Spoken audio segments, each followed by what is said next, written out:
Shenge, as always, thank you so much for allowing us to have this conversation with you. It's always a pleasure. The question that one perhaps may want to ask is, how is your relationship with the king as we speak? As things are at present, Mr. Makhanya, I'm very worried about the Ingonyama Trust Council. And it's not true, of course, that I'm insisting that he should reappoint the Honorable Mr. Jerome Gwenya, the ex-judge. But I say it is really tragic that after working for Ingonyama Trust Board, that he should just vanish like that, untidily, not even us acknowledging all that he has done with the previous king and the Zulu Nation. We want this thing to be put right, but quite clearly, if it's not handled with any diplomacy we can muster, it's bound to split the Zulu Nation. And that is what I've worked against all my life, to unite the Zulu people, because that's the legacy of King Shaka, who formulated us together into one nation and called us Zulus. Would it be correct to say that you have lost hope in the king's decision-making based on what is currently happening now? Well, I cannot say so. There are disappointments, and there are occasions where he has disappointed me, but nevertheless, I have not regarded that as a serious rift, particularly now that he has himself, on his own initiative, said that we must sit down and talk. There's a lot of confusion where the king announces something and then the following day he contradicts it and so on. And there are people from outside the kingdom who have caused quite a mess as far as the royal court and royal family affairs are concerned.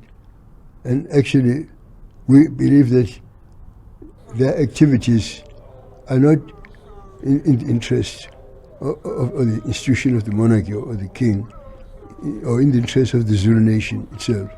Having met with Amakosi last week, yes. How do they feel about what is currently happening between yourself and the king? No, I can tell you, Mr. Makhanya, that even long before the meeting that I convened, the Amakosi had taken initiative. They held their own press conference where they expressed their disquiet about what is going on in the royal court. Do you think that there are people close to the king who may want to create a rift between yourself as well as the king, Sheng? It looks as if there are people who want to capture our king, and that is something that the Zulu people must oppose with all the strength at our command. Have you spoken to him about that, and what has his response been? No, really, I mean, the problem is exactly that, Mr. Makhanya, that I try to see him. He communicates with me through my son, Prince Mangosuthu, and he phoned 4 times, and left a message. I was wanting exactly for us to tease out these issues that you're mentioning with him. And that's what made me confused. And that's what prompted me to say, I don't know whether I should so step aside too as well, whether I can actually be his prime minister if the line of communication between us is completely gone down. What do you think is going to happen, Shenge, if this is not resolved, these issues are not resolved? I mean, you have said yourself that the king doesn't seem to be willing to be wanting to take advice. Well, actually, all these efforts, Mr. Makhanya, as you rightly say, are meant of trying, because the king, actually, there are many things which we have to say by way of advice, including the senior members of the royal family, even about the protocols of the royal family, because, I mean, he's not au fait with all those, and he needs the help of the family in doing so. Of course, we know that there's a problem with others. We have taken the king to court, and taken us to court as we speak now. But nevertheless, I think that it's very, very important that we were able to talk to the king.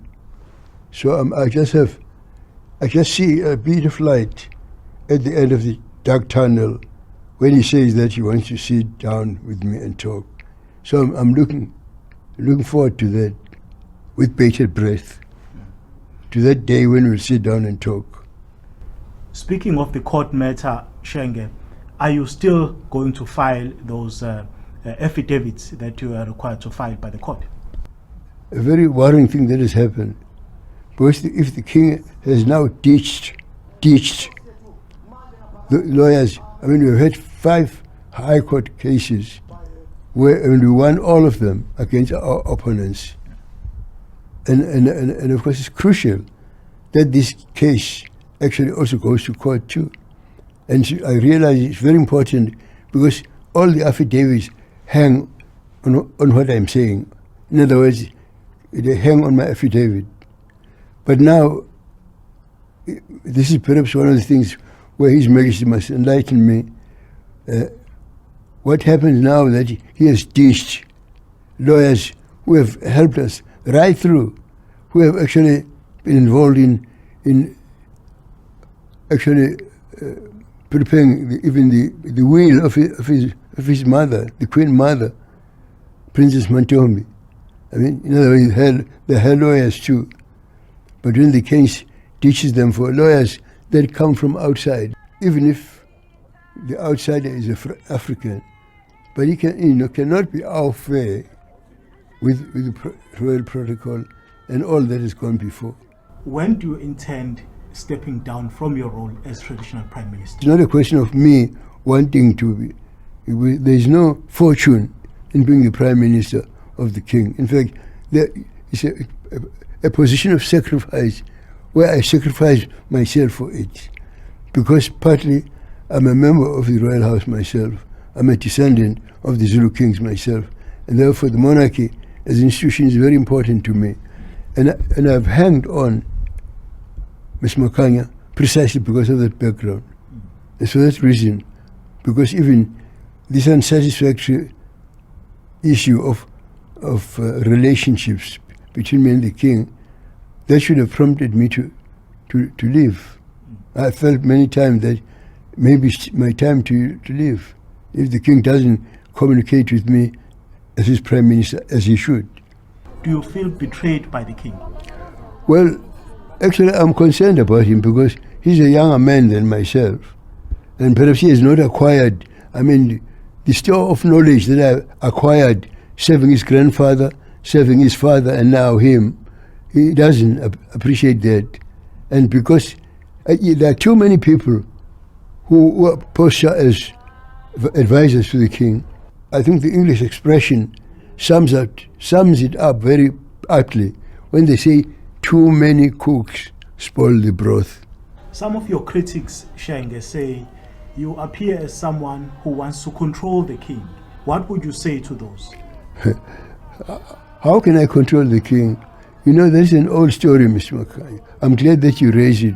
I have a duty, a parental duty, to actually caution him where there are potholes on the journey we're taking. I should tell him that there's a pothole here, there's a pothole. But when I do so, I never dictate to him. Say, for instance, that he sticks to his guns in appointing Inkosi Mzimela. What then happens? Well, I'll cross that bridge when we get to it. I don't think that I should, while we're still going to talk, to preempt it by saying, because then in that case, I'll be dragooting the king. I'll be putting him in the corner to say, if he doesn't do what I'm proposing, then I cannot do that.